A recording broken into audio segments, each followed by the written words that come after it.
So hello and welcome, my name's Steve Nobel and today I'm speaking with Ahlmeirah Ariel Hallaire on Walk-Ins and the Ascension process. Now Ahlmeirah set up the Center of Love and Enlightenment as a vehicle to support the Ascension process and to bring the frequencies of unity consciousness to many people. She is the author of a manual for walk-ins and she lives with her son and partner in Surrey, and her website is centerofloveandenlightenment.net, and a link will be going out with this podcast. Hi Ahlmeirah. Hi Steve. So this is a really fascinating subject, one that I know we've talked about a lot privately, but just for the general public, what is a walk-in? Well, it's a very unusual event where basically a person gets a new soul. And the reason for that is because the soul who was there at birth is finished its contract. It's complete with what it had to do. And so the birth soul leaves the body. And usually when the soul leaves the body dies. But in this case, the body doesn't die, and at the same moment as the soul leaves the body, another soul comes in, and that's what's called a walk-in. And this new soul comes in and takes the space and continues the life. This is an integral part of the ascension process, isn't it? It doesn't happen to anyone. No, it's quite rare, although I get a lot of them as my clients, obviously. But in the general population, it's pretty rare. And the reason why walk-ins are happening more and more now is that the walk-in soul is usually a very, very high-frequency soul who could not otherwise incarnate, because there aren't women who are of a high enough frequency to handle carrying such a high-frequency soul in their belly, in their womb. So the only way that they can incarnate is by swapping places with another soul, which is called a walk-in. And this is no invasion of the body snatchers, by the way. A walk-in is always organized and preordained, and it's a contract between the first soul and the walk-in soul. So in a sense, the soul that's walking out has already kind of planned at a certain point to do that. Indeed, yeah. And what kind of situation does this normally arise in? Does it arise in kind of near-death experiences or high trauma experiences? Well, very often a walk-in will happen or will take place when there's a disruption of the personality, because it's much easier for the new soul to come in when the personality is disrupted. And things that disrupt the personality are accidents, emotional traumas like a divorce or a loss. In fact, they can happen during near-death experience. But they can also happen without any trauma at all, in a kind of a conscious way, like during meditation or during sleep. I've had people who've walked in during operations. So, for example, they wake up after the operation and they go, oh, where am I? That seems a nice way of doing it, really. Yes, it's not too bad that way. Is the majority more the former kind, the kind of accidents and trauma and disruption of the personality? Yes, I'd say about 95% are like that. Right. And people listening to this, I guess the first thing they're wondering is, am I a walk-in? How would they know? What are the signs and symptoms? Well, there are at least 20 or 30 signs or symptoms, but I'll talk about the major ones. One of the main ones is that as a result of the new soul coming in, your personality changes quite drastically. And that makes sense because it's the soul that molds the personality. So that means that your personal preferences will change overnight. So it's not a gradual process. It'll be like suddenly it's changed. So for example, you may have loved the color yellow and you had loads of yellow in your wardrobe, and suddenly you just can't stand it. Right. Or maybe you love mushrooms and then the next day you can't stand mushrooms. What if you're married and you find out this is not the partner I think I want to be with? Does that happen as well? Yes, that's unfortunately one of the things that happen, because when you have a walk-in, the new soul doesn't have the contracts with the people that the previous soul had contracts with. So often it results in relationships breaking up. And what are some of the other major signs and symptoms, Ahlmeirah? Well, you can have a lot of depression after a walk-in, and the reason for that is because the body consciousness of the body, the keepers, the body consciousness, they don't have a program for a walk-in. So as far as they're concerned, when the previous soul leaves, it's like death. So there's this feeling of dying, and it can make you feel like you're depressed, but it's not real depression. Then you can also have allergies and autoimmune type symptoms, so like food allergies and aches and pains and stuff like that.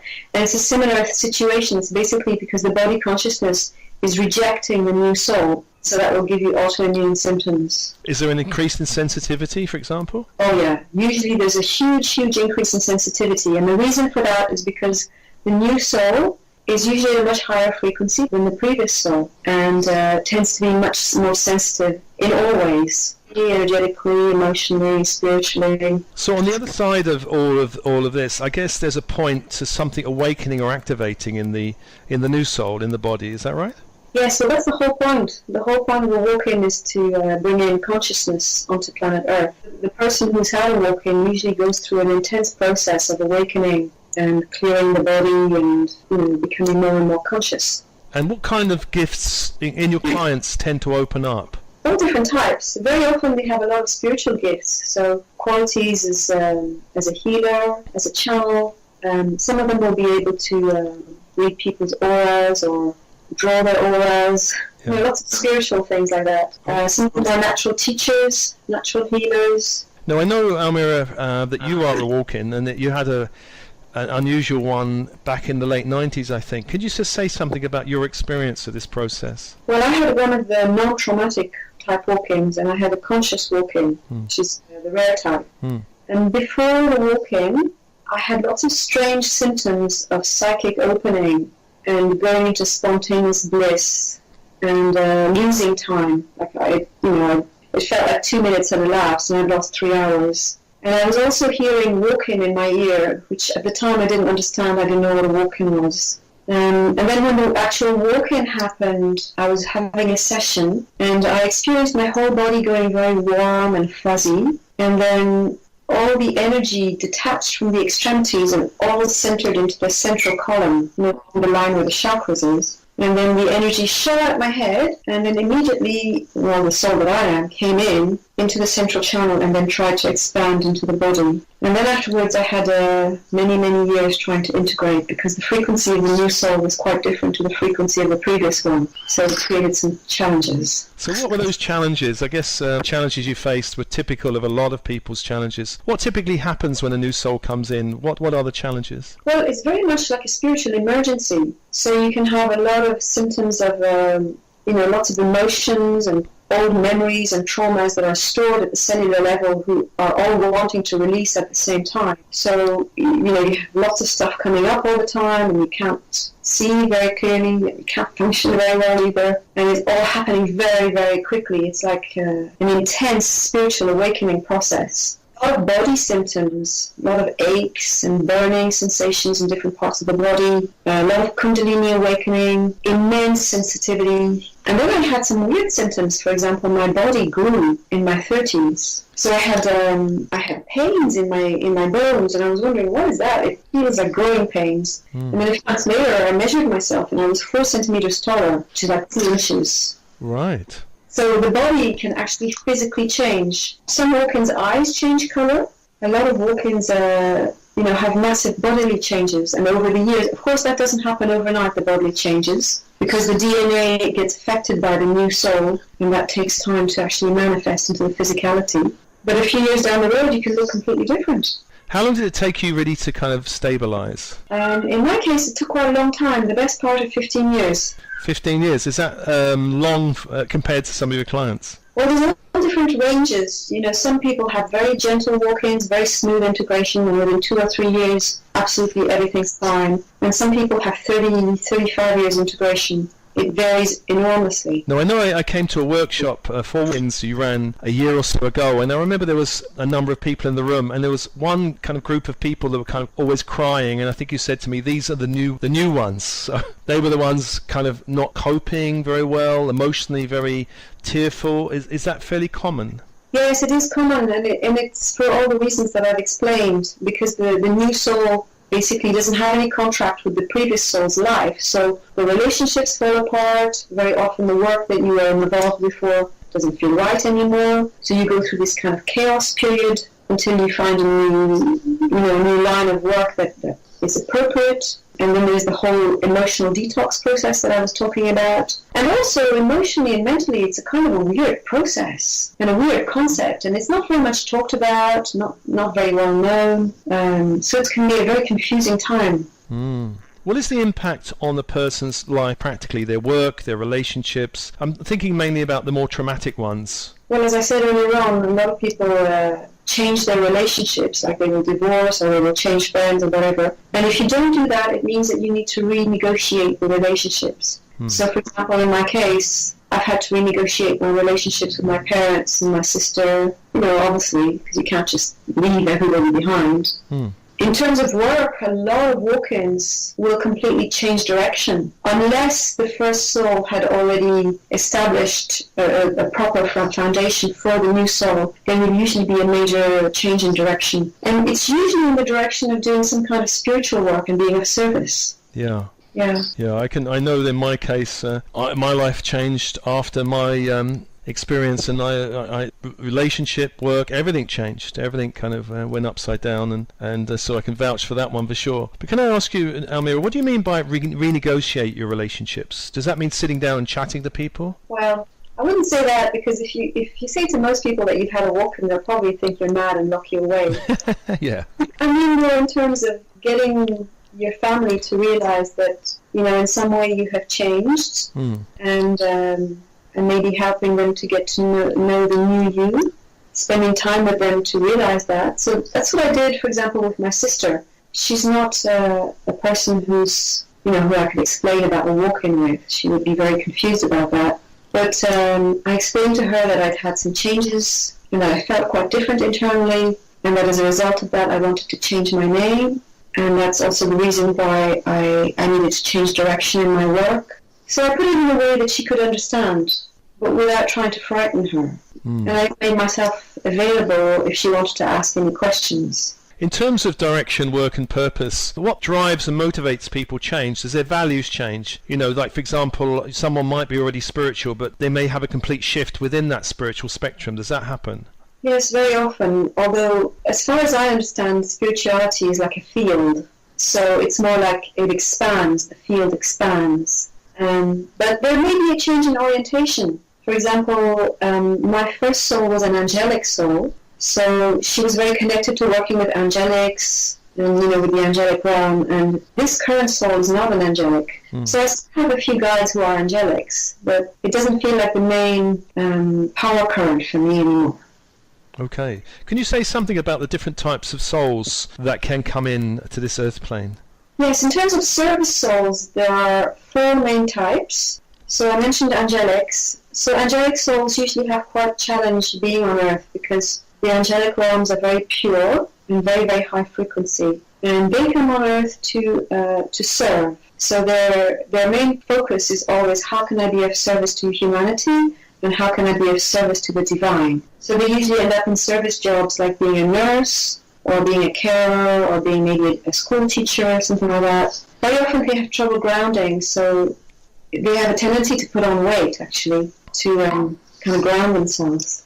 And the other type of soul that's pretty common are what I would call light seeds, star seeds. Some people call them extraterrestrials. Basically, they're very high-frequency souls that come from other planetary systems and other star systems. That's why they're called star seeds. And they usually have a specialty in some kind of technology. And because we're in the ascension process, it'll be some kind of ascension technology. They might be a DNA specialist, or they might be very good at a special type of healing, or they might be very good at creating a system for reading people's Akashic records, something like that. They usually are very technical type people, and they often have very strong bodies also. And the next type are Davic souls. So all the different elementals like fairies and gnomes and dryads, etc., they can all incarnate. So usually they're very good with, being out in nature. For example, I remember visiting Glastonbury, that magical garden out there. Chalice Well. The Chalice Well, yeah. And there was a guy who was gardening there, and I took one look at him, and he looked like an elf. It was so obvious he was an incarnated elf.